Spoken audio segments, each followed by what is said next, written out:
Boston. This is Grace, and today is the last day of the culinary takeover for the health and wellness blog for Club at Home. We're going to be making chocolate mousse with a non-traditional ingredient called aquafaba. Aquafaba stands for bean water in Italian. So what you're doing is you're actually taking a can of beans, draining it, and using the water. So you still can use the beans for, I don't know, black bean brownies. If you're making something with chickpeas or any other type of bean, you can use the water there too. The recipe today has 3 ingredients: chocolate chips or cocoa powder, powdered sugar, and bean water. So first step is we're going to melt the chocolate if you're using chocolate chips, which is preferred. We have about 3/4 cup of chocolate chips here, and you have one of 2 ways to melt it. We'll be doing the double boiler method today, so we'll go into that in more detail in just a minute. You can also melt in your microwave.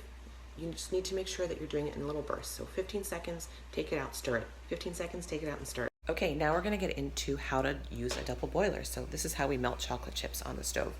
In the same way that it's too hot for us to put the chocolate chips into a microwave oven for 5 minutes or 2 minutes, we don't want to put it directly on a stovetop either.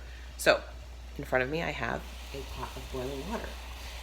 You want to find a bowl that fits well into it. So it shouldn't be hanging too far off the edge, but it shouldn't be falling in. So this is a metal bowl that I have in there.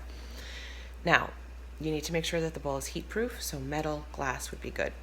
And then you want to whisk it until the chocolate's melted. And what this does is it prevents it from getting too hot. The double boiler protects the chocolate from burning. And you can see what we have going on here. It's starting to melt. Now, of course, this is easier with 2 hands, so you probably shouldn't be filming yourself while you're doing this, but, you know. Okay, so after about 3 minutes, this is what it looks like. You can see it's white.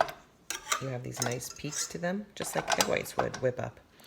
I'm going to add a tiny bit of powdered sugar here, and we're going to keep whipping for just another minute. Okay, so after about 3 minutes, this is what it looks like. You can see it's white. You have these nice peaks to them, just like egg whites would whip up. I'm going to add a tiny bit of powdered sugar here, and we're going to keep whipping for just another minute. We have these nice fluffy bean juice here, and we're going to fold in the chocolate chips. You probably have seen that word in many recipes before. And we actually really want to just fold it in. Now you want to make sure you're not stirring too aggressively, because what will happen is you'll start to lose the air that we've worked so hard to get in here. Remember? We spent a lot of time whipping those up to make them really nice and fluffy. So you want to just kind of fold it. See how I'm folding it together to keep the air in and to gently mix the items together. And you want to do it a few batches at a time. You don't want to plop one big thing of chocolate in there. And again, we need to make sure our chocolate's cool so that we don't melt the aquafaba and we don't. So now you've done it. Chocolate mousse is done. Of course, the last step of all of our recipes is we taste it.